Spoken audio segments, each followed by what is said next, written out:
This is a painting called Palisades. It shows what once used to live up along the Hudson River north of New York City. I actually built it to help fund a new park in Guatemala. If you and I were to take a walk through that site right now, we would see some of these plants and animals, but a lot of them would be missing. And to be honest, we wouldn't notice. Gradual change is really hard to notice over time. My artistic practice is an investigation into humanity's relationship with nature, both what we have, but also what we've lost. A painting like this one, called Understory, begins with a rubric and a database, not with drawings. The rubric is the rule of the painting. For this one, it is, these are new species. And the database is built out of a sampling of plants and animals that fit that rubric. It took me about 4 months of research, probably 2 or 3 months of drawing, and another 6 months of painting to complete Understory. Most of my complicated, complex paintings take roughly a year on average. These works are my form of activism. When I want to research a bird, I go to a natural history museum, and this is exactly what I see. It is a box of specimens, or also called study skins. This happens to be a bird called paradise parrots. They used to live in Australia. They are now extinct. Specimens have an amazing value. They are two things. One, they are a genetic library of traits. And at the same time, they carry within their feathers and their skin and their scales a lot of environmental data that we can use. When I check out the specimen, I do drawings of it, I do color studies of it, I do measurements, I take my own measurements, and photographs. And I do all this work because I really want to be able to depict them accurately. And I want them to be remembered correctly and as if they are living, not just a dried skin.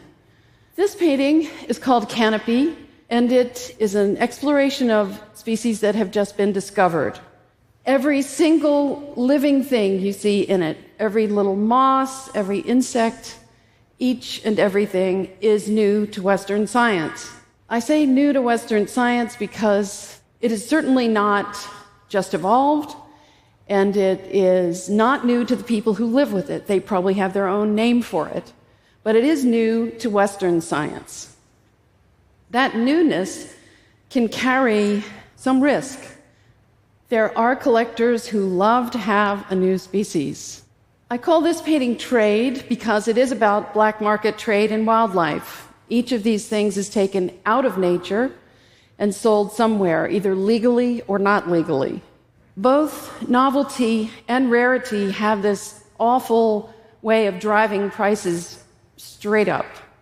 There are plenty of regulations about the sale of wildlife. There's lots of protections and legal protections in place, but they just are inefficient because there is such a drive for wildlife purchase. Imagine all of the wild places there are in the world, the 1 million acres, all of the markets in the world, all of the dark web. There are just never enough boots on the ground to save wildlife. It's a big drain on all of nature. Humanity has a way of taking what we want and what we need, but we have never really learned or gotten good at putting it back. We're like kids or toddlers, maybe. This painting, called Back, is about our hope that nature is resilient. Everything in this painting falls into one of two categories. It was either thought extinct and then refound by pure luck or very hard work, or it was on the very brink of extinction and was hauled back with some sometimes pretty extensive interventions. So on the upper right, there's a Mauritius kestrel. It's a white bird. It went down to actually 4 individual birds. It took an amazing amount of effort on the part of a handful of people, really, to get it to breed again. These were not so lucky. Everything in this painting is extinct. Every grass, Every egg represents a bird that's extinct. I don't mean that they're extinct just here or there. They're really gone from the world. You may be able to tell that I studied the Dutch still life masters. That was very much on purpose. And I did it because some of their paintings are between 400 and 500 years old now. Why are they still here? They're really beautiful. That's a great kind of insurance. They also were made in very, very well.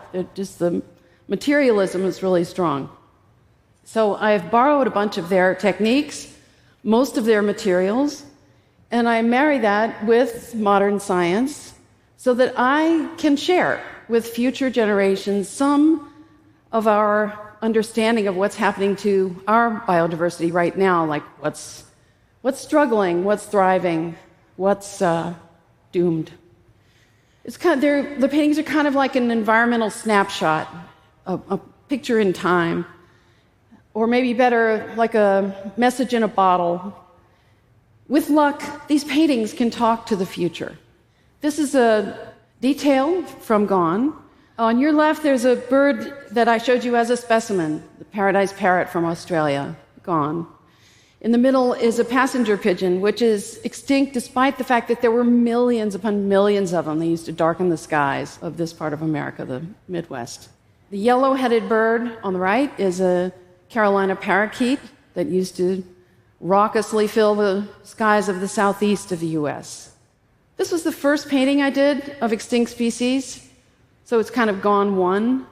But I really, really don't want to have to paint Gone 2, 3, 4, or 5. When I started college, I thought we were in the middle of an environmental crisis, and we were. Audubon thought we were in the middle of a crisis, an environmental crisis in the 1840s. I don't think either he or I could have possibly imagined the amount of cumulative destruction of nature we would see within our lifetime, within each of our lifetimes. The depth of our disruption of nature is so extensive now and so global that we are, of course, affecting the systems that govern the water, the weather, the soil, the oceans, the climate, all of them. These are the very systems that we rely on for our survival and that nature relies on for its survival. I think of my paintings as alarm clocks in a way. They are reminders of what's at stake. The only real problem is we keep pushing the snooze button.